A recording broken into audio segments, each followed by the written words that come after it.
Ada cara untuk memudahkan bagi kita supaya didekatkan rizki. Rizki itu sifatnya luas. Pengetahuan, rizki. Ketenangan, rizki. Termasuk keturunan, rizki. Harta benda, rizki. Bagaimana caranya saat bermohon kepada Allah itu, Allah cepat mengabulkan itu semua. Rumus cepatnya, buka Quran surah ketiga Ali Imran ayat 35 sampai 37. Kalau orang tua menyiapkan ini dari awal, bahkan maka anak yang akan dijamin mudah rezekinya oleh Allah dari sisi yang orang tuanya tidak menduganya. Cara pertama, tahan baik-baik. Idh qalat imra'atu Imran rabbi inni nadartu laka fi ma fi batni muharrara fataqabbal minni. Cara pertama, antum mesti bernazar kepada Allah untuk memperbaiki diri. Berjanji, ya Allah, mulai saat ini hamba ingin menjadi hamba yang baik dalam pandangan-Mu. Mohon bimbing hamba. Jadi pertama yang antum harus kerjakan, tapikan dulu hal yang buruk, taubat dari maksiat, jauhi maksiat. Kalau ingin semua dimudahkan oleh Allah dan doa cepat diijabah, apapun yang dimintakan seketika. Bahkan hebatnya, belum minta sudah dipenuhi. Ada orang-orang yang belum bermohon langsung dikabulkan oleh Allah. Dia belum bermunajat, besoknya tiba-tiba maaf akan bekerja, orang macet, dia mudah. Tiba-tiba rezekinya datang dari sisi yang tidak dia duga. Mau belanja makanan, makanan datang ke rumahnya. Pengen beli buah, orang ada yang ngantarkan.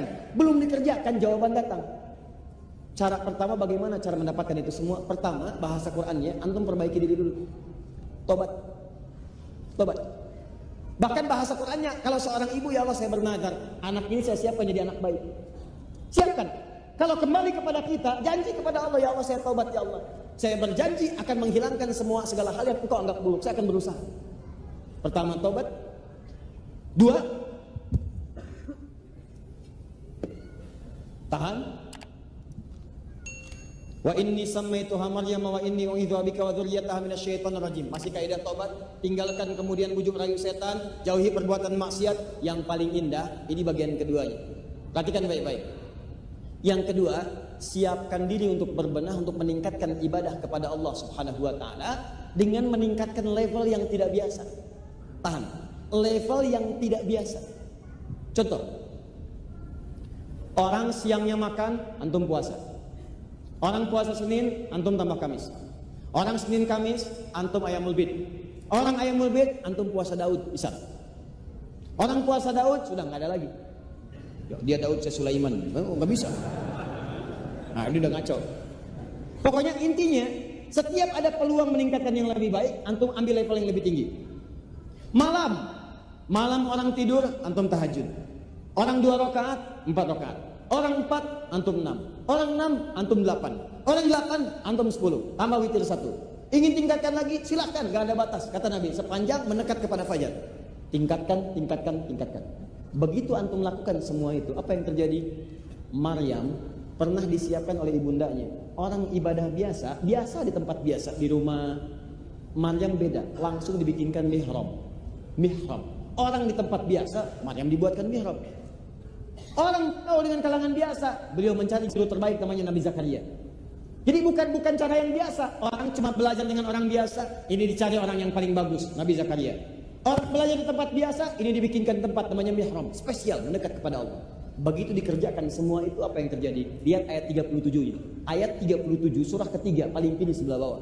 Fataqabbalaha rabbuha biqabulin hasanin, 1, wa ambataha nabatan hasanah, 2.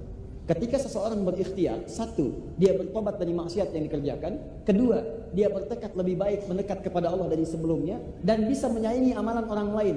Dia tingkatkan amalannya lebih daripada yang biasa. Maka kata Allah, saya akan terima semua ikhtiarnya. Nih yang hebat. Wa ambataha nabatan hasanah. Dan saya akan perhatikan setiap pertumbuhan hidupnya. Saya berikan apapun yang dia butuhkan. Yang dahsyat, kullama dakhala alayya Zakaria al-mihraba wajada 'indaha rizqa. Yang paling hebat, yang Nabi Zakaria. Maryam disiapkan, Maryam mendapatkan apa yang belum didapatkan Nabi Zakaria. Apa itu? Semua rizki-rizkinya langsung Allah yang siapkan. Setiap Nabi Zakaria masuk ke mihrabnya Maryam, sudah ada yang dibutuhkan. Kunci mihrab gak ada yang pegang kecuali Nabi Zakaria. Bawa makanan, sudah ada. Bawa buah-buahan, sudah ada. Bawa pakaian, sudah ada. Musim apel, ada apel. Musim jeruk, ada jeruk. Yang hebat bukan musim apel, ada apel. Itu yang dasar. Begitu ditanya, ya Maryam anna laki hadza? Maryam, dari mana semua ini? Lihat jawabannya. Qalat huwa min indillah. Semua langsung diberikan oleh Allah. Innallaha yarzuqu may yasha. Ini kuncinya. Bighairi hisab. Allah akan memberikan rizki tanpa batas, mudah dan tanpa batas. Kata manusia ada batas ya, kata Allah nggak ada batas. Sepanjang dia dikehendaki oleh Allah. Kaidah ilmu tafsirnya, jika ada kalimat di Quran, siapa yang dikehendaki, itu maksudnya jadilah antum bagian dari yang dikehendaki. Bagaimana menjadi yang dikehendaki? Tadi, satu, bertobat kepada Allah dari maksiat. Yang kedua, tingkatkan amal soleh dari yang standar biasanya. Paham? Kenal Nabi Ibrahim? Tidak, bagus. Nabi Ibrahim ujian contoh terakhir. Nabi Ibrahim ujian terbesarnya setelah berumah tangga sudah sepuh, tidak ada keturunan pada saat itu. Dari Sayyidah Sarah. Antum tahu nggak kapan itu dikabulkan?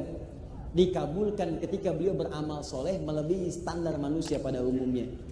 Kedatangan tamu malam-malam di Quran surah 51 ayat ke-24 sampai 30 paling kanan sebelah bawah. Tamu datang malam-malam. Kalau kita jam 2:30 lah menjelang subuh datang. Tadinya ke tempat Nabi Lut, cuman mampir ke tempat Nabi Ibrahim. Malam-malam, assalamualaikum, assalamualaikum. Hal ataka hadithu dhaifi Ibrahim al-mukramin idh dakhalu alaihi faqalu salama. Kata Allah, pernah enggak kalian dengar kisah Nabi Ibrahim yang kedatangan tamu malam-malam? Assalamualaikum, assalamualaikum. Dijawab oleh Nabi Ibrahim, waalaikumsalam. Saya tanya dah pada ini pertanyaan pernah saya sampaikan di Bekasi juga.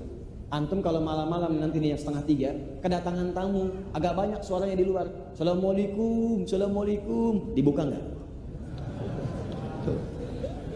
Dijawab enggak salamnya? Enggak. Tuh. Ini yang bahaya. Menyampaikan salam hukumnya sunnah, tapi menjawab itu wajib. Perkara antum mau buka atau enggak urusan antum. Tapi minimal antum jawab. Assalamualaikum, waalaikumsalam. Assalamualaikum, waalaikumsalam. Waalaikumsalam. Buka dong. Enggak. Siapa di luar? Sate 200 tusuk. Begitu dibuka oleh Nabi Ibrahim, qaumum mungkarun, ini orang asing, bukan penduduk sini. Kalau bukan penduduk sini berarti perjalanan jauh, capek, lelah. Gak boleh saya banyak tanya, saya hormati tamu. Maka dimuliakan tamu itu. Silahkan masuk, duduk aja. Faragha ila ahli, yarhamukallah. Maka beliau pergi ke istrinya Sayyidah Sarah. Pertanyaannya begini, kalau bahasa kita, Ma, ada menu terbaik apa untuk menjamu tamu kita di malam ini? 2:30 datang, masih dijamu. Apa kata istrinya? Kita nggak punya stok makanan. Maka apa yang terjadi? Faja'a bi'idlin samin. Maka beliau melihat ada bagian dari anak sapi lembu di ternaknya, diambil, disembelih dulu malam hari, bikin gulai untuk menjamu tamu malam hari. Petiwa kemudian faragha ila ahli faja'a bi'idlin samin faqarabahu ilaihim. Dibawa gulai, dihidangkan kepada tamunya. Allahu akbar. Begitu dihidangkan, qala ala ta'kulun, dilihat tamunya. Ternyata tamunya nggak nyentuh makanan itu, cuma ngeliatin aja. Dilihatlah oleh Nabi Ibrahim secara terperinci semuanya. Begitu dilihat dari ujung kepala sampai ujung kaki, kakinya tak napak ke lantai. Ini tamu antum malam-malam 2:30 dikasih hidangan. Tiba-tiba kemudian hidangannya sudah disampaikan, antum duduk di dekatnya, nggak dimakan, dilihat aja begini. Begitu dilihat kakinya nggak napak ke lantai. Pertanyaan saya, udah rambutnya panjang, jubahnya putih, ya napak nggak ke lantai, di dekat antum duduknya. Pertanyaan saya, bagaimana suasana antum pada saat itu? Apa yang antum lakukan? Jangan bilang lari, sudah nggak sempet. Udah nggak sempet. Makanya bahasa Qurannya fa'aujasa minhum khifah. Maka beliau mulai merasa takut. Takut yang sudah nggak bisa mengelak, namanya aujas. Takut tapi udah nggak bisa menghindar. Mau menghindar bagaimana? Makhluknya di sini semua. Ya. Maka ketika seperti itulah kemudian orang-orang itu berkata, qalu la takhaf wa basyaruhu bi ghulamin alim. Mereka berkata, kamu nggak usah takut Ibrahim, kami malaikat yang sedang menyamar. Kami sebenarnya pengen datang ke tempatnya Lut, tugas untuk menghancurkan umatnya Lut yang durhaka kepada Allah. Tapi kami mampir ke sini atas perintah Allah. Ternyata engkau muliakan kami luar biasa. Jadi mampir tengah dini hari masih dimuliakan. Begitu dimuliakan itu kata malaikat, kamu jangan takut, kami datang membawa kabar gembira. Karena amalanmu ini, maka Allah berikan kabar gembira, istrimu akan mengandung, melahirkan seorang anak yang cerdas. Yang dimaksudkan bukan Hajar, Sarah alaihissalam. Nah, Sayyidah Sarah itu mendengar kalimat itu, kedengaran di balik miliknya terdengar. Kan kalau rumah-rumah tempo dulu gak seperti sekarang. Begitu terdengar akan punya anak mengandung, padahal beliau itu sudah sepuh, sudah monopos, divonis dan mandul, maaf. Apa yang terjadi? Allahu Akbar. Tiba-tiba setelah kalimatnya fabasyaruhu bi gulamin alim fa aqbalat imra'atuhu fi saratin fasakkat wajhaha wa qalat ajuzun aqim. Tiba-tiba keluar dari tempat beliau mendengar itu mengatakan sambil menepuk pipinya, apakah yang seperti ini masih mungkin punya keturunan? Jadi beliau seakan tak percaya, mungkin gak begitu?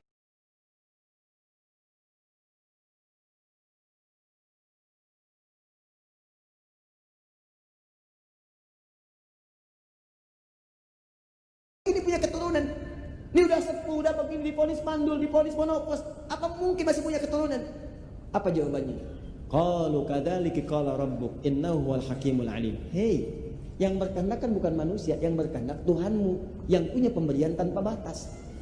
Jangankan seperti kamu, yang lebih dari kamu pun kalau Allah berkehendak jadi.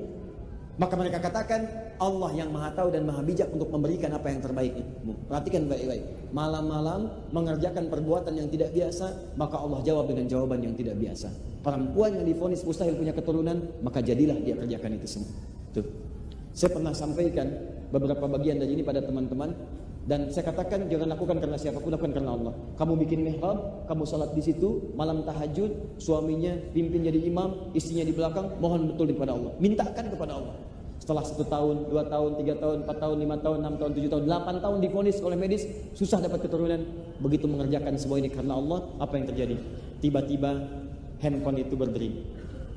Masuklah kemudian, Ustaz, si fulan sudah mengandung. Ustaz, si fulana sudah mengandung. Allahu Akbar, alhamdulillah. Terus dia fotokan tempat mihrabnya, suaminya, istrinya, tempatnya.